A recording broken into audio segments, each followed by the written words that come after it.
महाभारत में द्रोण पुत्र अश्वत्थामा एक ऐसा योद्धा था जो अकेले के दम पर संपूर्ण युद्ध लड़ने की क्षमता रखता था। कौरवों के सेना में एक से एक योद्धा थे। पांडवों की सेना हर लिहाज से कौरवों से सेना से कमजोर थी, लेकिन फिर भी कौरव हार गए। महाभारत युद्ध के बाद जीवित बचे 18 योद्धा में से एक अश्वत्थामा भी थे। अश्वत्थामा को संपूर्ण महाभारत के युद्ध में कोई नहीं हरा सका। आज भी अपराजित और अमर है। आओ जानते हैं अश्वत्थामा के जीवन के कुछ ऐसे रहस्य जो शायद ही आप जानते होंगे।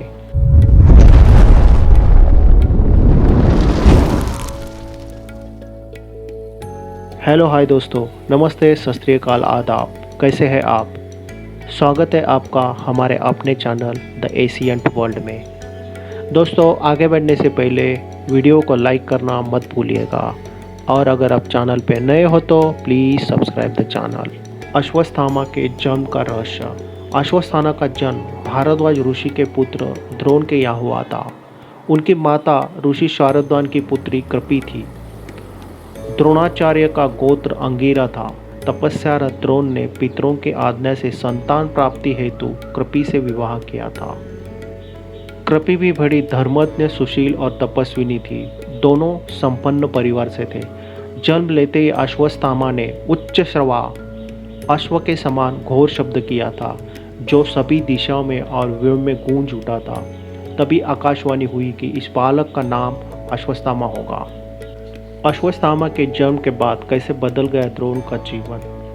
अश्वत्थामा के जन्म के बाद द्रोण की आर्थिक स्थिति गिरती गई। घर में कुछ भी खाने को नहीं बचा। विपन्नता आ गई। इस विपन्नता को दूर करने के लिए द्रोण परशुराम जी से विद्या प्राप्त करने हेतु उनके आश्रम गए। द्रोण के आश्रम से लौटने तक उनके घर में गाय तक नहीं थी।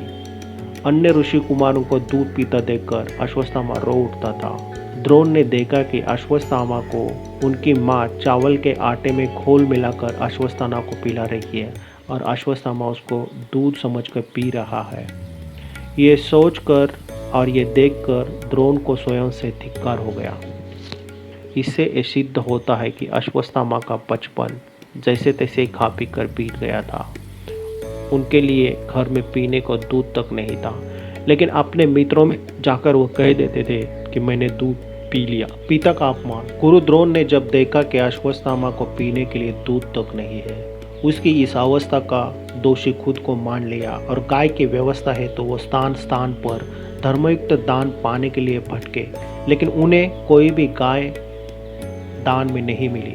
अंततः उन्होंने ये सोच लिया कि क्यों न अपने बचपन के दोस्त मित्र राजा द्रुपद के पास चला जाए। लेकिन द्रुपद के दरबार में गुरु द्रोण का अपमान किया गया। राजा द्रुपद की राज्यसभा में पिता का अपमान बालक अश्वत्थामा ने देख लिया था, और देखी थी उनकी विवशता और क्रूर विडंबना। उन्होंने सोचा कि शस्त्र का ज्ञान रखने वाले सत्तासीन मदमस्त व्यक्ति द्वारा अपमानित होते हैं। अश्वत्थामा के बाल मन पर उस समय क्या गुजरी होगी जब उनके पिता को वहां से धक्का मारकर निकाल दिया गया था। अश्वत्थामा बने शिक्षक और राजा।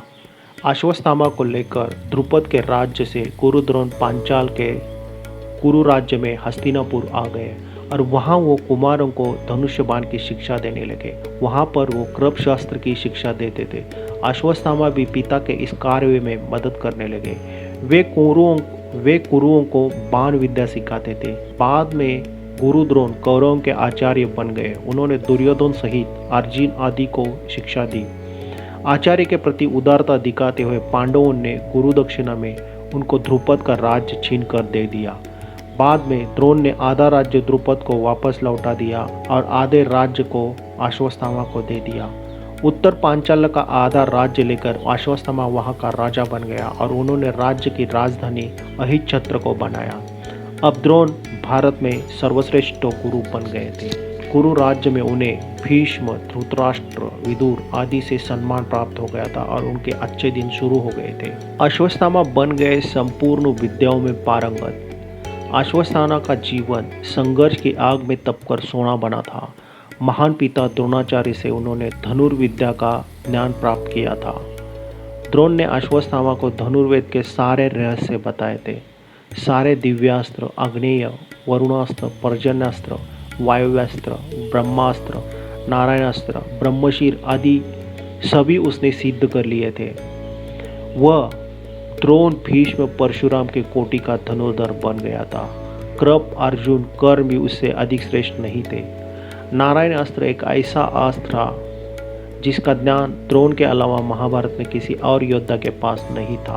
अश्वत्थामा के ब्रह्म तेज, वीरता, धैर्य, तितिक्षा, शस्त्र ज्ञान, नीति ज्ञान, बुद्धिमत्ता के विषय में किसी को कोई संदेह नहीं था। दोनों पक्षों के महारथी उसकी शक्ति से परिचित थे। महाभारत काल के सभी प्रमुख व्यक्ति अश्वत्थामा के बल, बुद्धि और शील के प्रशंसक थे। भीष्म जी रथियों व अतिरथियों की गणना करते हुए राजा दुर्योधन से अश्वत्थामा के बारे में उनकी प्रशंसा करते हैं, किंतु वे अश्वत्थामा के दुर्गुण भी बताते हैं। उनके जैसा निर्भीक योद्धा कौरव पक्ष में और कोई नहीं था। अश्वत्थामा का डर। जब राक्षसों की सेना ने घटोत्कच के नेतृत्व में भयानक आक्रमण कर दिया तो सभी कौरव भाग खड़े हुए। तभी अकेले अश्वत्थामा ही वहां अड़े रहे। उन्होंने घटोत्कच के पुत्र अंजन पर्वा को मार डाला। साथ ही उन्होंने पांडवों की एक अक्षौहिणी सेना को मार डाला और घटोत्कच को घायल कर दिया। अश्वत्थामा ने देखते देखते ध्रुपद, सूत, सूरत, शत्रुंजय, कुंतीभोज के 90 पुत्र तथा बलानिक, शतानिक, जयास्व, श्रुदाहु, हेममाली, पुष्यत तथा चंद्रसन जैसे वीरों को रण में मार डाला और युधिष्ठिर की सेना को भगा दिया। अश्वत्थामा द्वारा किया जा रहा एक विध्वंस को देखते पांडवों के पक्ष में भय और आतंक का डर छाया गया। अब अश्वत्थामा को रोकना बहुत जरूरी हो गया था। सभी इसके बारे में विचार करने लगे, अन्यथा अगले दिन हार निश्चित थी। अश्वत्थामा गज मारा गया। भीष्म के शरशैया पर लेटने के बाद 11वें दिन के युद्ध में कर्ण के कहने पर द्रोण सेनापति बन जाते हैं। दुर्योधन और शकुनी द्रोण से कहते हैं कि वे युधिष्ठिर को बंदी बना लें और युद्ध अपने आप ही खत्म होगा। तो जब दिन के अंत में द्रोण युधिष्ठिर को युद्ध में हराकर उसे बंदी बनाने के लिए आगे बढ़ते ही है कि अर्जुन आकर बाणों की वर्षा से उन्हें रोक देता है। नकुल युधिष्ठिर के साथ थे और अर्जुन भी वापस युधिष्ठिर के पास आ गए। इस प्रकार कौरव युधिष्ठिर को नहीं पकड़ सके, लेकिन द्रोण की संहारक शक्ति के बढ़ते जाने से पांडवों के खेमे में दहशत फैल गई। पिता पुत्र ने मिलकर महाभारत के युद्ध में पांडवों की हार सुनिश्चित कर दी थी। पांडवों की हार को देखकर श्री कृष्ण ने युधिष्ठिर से छल का सहारा लेने के लिए कहा। इस योजना के तहत युद्ध में यह बात फैला दी गई कि अश्वत्थामा मारा गया, लेकिन युधिष्ठिर झूठ बोलने को तैयार नहीं थे। तब अवंतीराज अश्वत्थामा नामक हाथी का भीम द्वारा वध कर दिया गया। इसके बाद युद्ध में यह बात फैला दी गई कि अश्वत्थामा मारा गया। जब गुरु द्रोणाचार्य ने धर्मराज युधिष्ठिर से अश्वत्थामा की सत्यता जाननी चाहिए तो उन्होंने जवाब दिया, अश्वत्थामा मारा गया परंतु हाथी। श्री कृष्ण ने उसी समय शंखनाद किया, जिसके शोर के चलते गुरु द्रोणाचार्य अश्वत्थामा मारा गया यही सुन पाए, लेकिन हाथी ये शब्द वो नहीं सुन पाए। उन्होंने समझ लिया कि मेरा पुत्र मारा गया। ये सुनकर उन्होंने शस्त्र त्याग दिए और युद्धभूमि में आंखें बंद करके शोक में डूबकर बैठ गए। यही मौका था जब द्रोणाचार्य को निहत्था जानकर द्रौपदी के भाई धृष्टद्युम्न ने तलवार से उनका सिर काट डाला। यह समाचार अश्वत्थामा के लिए भयंकर दुखद था कि पिता की छलपूर्वक हत्या के बाद अश्वत्थामा युद्ध के सभी नियमों को तोड़कर ताक में रख देता है। नारायण अस्त्र का प्रयोग। पिता की छलपूर्वक मृत्यु से दुखी होकर अश्वत्थामा मजबूर होकर नारायण अस्त्र का प्रयोग करते हैं, जिसके चलते एक ही झटके में पूरी पांडव सेना पांडवों सहित नष्ट हो जा सकती थी। सभी नारायण अस्त्र से नष्ट हो जाते, पांडवों को भी इस अस्त्र से कोई नहीं बचा सकता था। लेकिन श्री कृष्ण सबको अपने अपने अस्त्र त्याग कर रथ के नीचे उतरने का आदेश देते हैं और कहते हैं कि सभी नारायण अस्त्र के सामने आत्मसमर्पण कर लो, अन्यथा मारे जाओगे।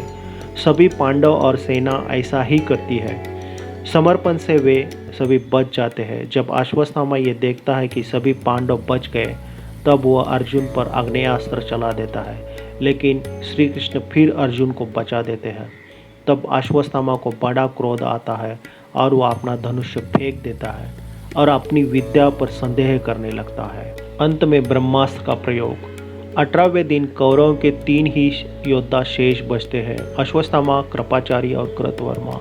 इसी दिन अश्वत्थामा द्वारा पांडवों की वध की प्रतिज्ञा ली जाती है, लेकिन उसके समझ में ये नहीं आ रहा था कि पांडवों को कैसे मार दिया जाए। इतने में वो एक घटना देखता है। एक उल्लू सारे कौवों पर आक्रमण करता है, लेकिन रात के समय पर, और सारे कौवों को मार देता है।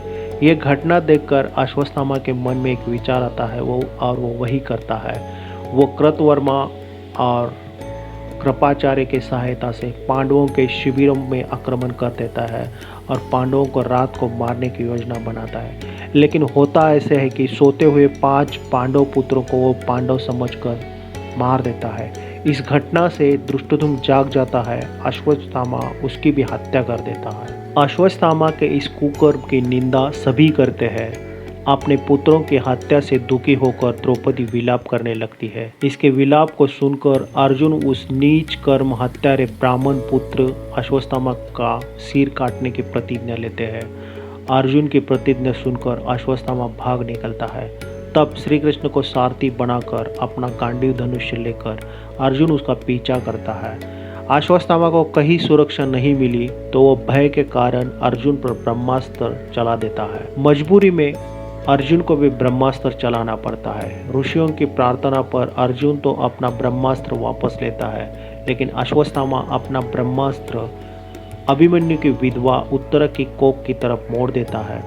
कृष्ण अपनी शक्ति से उत्तरा के कोख के गर्भ को बचा देते हैं। जब अर्जुन अश्वत्थामा को पकड़कर जीवित शिविर में लेकर द्रौपदी के सामने खड़े कर देते हैं, तब पशु की तरह बंधे हुए गुरुपुत्र को देखकर द्रौपदी ने कहा, हे आर्यपुत्र, ये गुरुपुत्र तथा ब्राह्मण है। ब्राह्मण सदा ही पूजनीय होता है और उसकी हत्या करना पाप है। आपने इनके पिता से इन अपूर्व शस्त्रों का ज्ञान प्राप्त किया है। पुत्र के रूप में आचार्य द्रोण ही आपके सम्मुख बंदी रूप में खड़े हैं। इनका वध करके इनकी माता कृपी मेरी तरह कातर होकर पुत्र शोक में विलाप करेगी। पुत्र से विशेष मोह होने के कारण वह द्रोणाचार्य के साथ सती नहीं हुई। कृपी की आत्मा निरंतर मुझे कोसेगी। इनके वध करने से मेरे मृत पुत्र लौट तो नहीं आएंगे। आप इन्हें मुक्त कर दीजिए। द्रौपदी के धर्मयुक्त वचनों को सुनकर सभी ने उसकी प्रशंसा की। इस पर श्री कृष्ण ने कहा, हे अर्जुन, शस्त्र के अनुसार पतित ब्राह्मण का वध कर देना पाप है और आतताई को दंड देना भी पाप है। अंततः तुम वही करो जो तुम्हें उचित लगे। उनकी बात सुनकर अर्जुन ने अपनी तलवार से अश्वत्थामा के सिर के केश काट डाले और उसकी मस्तक से मणि निकाल ली। मणि निकल जाने से वह श्रीहीन हो गया। बाद में श्री कृष्ण ने अश्वत्थामा को 6000 साल तक भटकने का शाप दिया। अश्वत्थामा को शिविर से बाहर निकाल दिया गया। कहाँ गए अश्वत्थामा? इस प्रकार अपमानित कर शिविर से निकालने के बाद अश्वत्थामा देश विदेश घूमते रहते हैं। कृप हस्तिनापुर गए। कृपवर्मा द्वारिका तथा व्यास के साथ इन वनों में चलते गए। आज भी भारत के जंगलों में अश्वत्थामा को देखे जाने की घटनाएं दर्ज होती है। कभी उन्हें मध्य प्रदेश के जंगलों में देखा जाता है तो कभी उड़ीसा और उत्तराखंड के जंगलों में। अश्वत्थामा आज भी जीवित है और वो कल्प के अंत तक जीवित रहेंगे। यही उनका शाप है।